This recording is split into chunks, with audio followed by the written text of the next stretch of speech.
Spotted sa isang event sina Coco Martin at Julia Montes na magka-holding hands. Inurirat namin si Coco kung muli ba siyang gagawa ng pelikula para sa Metro Manila Film Festival.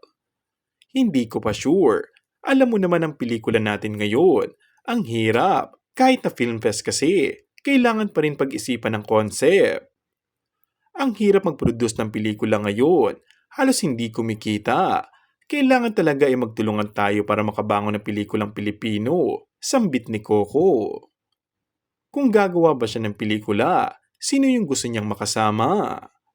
Marami naman. Marami naman pwedeng makasama. Pero kasi, more than sa makakasama dapat talaga yung maganda yung konsepto ng pelikula. Kasi I think yun yung hinahanap ng mga tao. Akli ni Coco. May plano ba sila ni Julia na magsama ulit sa isang project? Secret, ang tanging sagot ni Julia. Medyo busy pa kami sa kanya-kanya naming teleserye. Pareho kasing umiere ang FPJ's Batang Quiapo at Saving Grace, sambit naman ni Coco. Tinuksan namin na kakaingit ang holding hands nila. Hinahawakan ko, baka kasi mawala, pagbibirong tugon ng aktor. Kailan na ba mag-next level?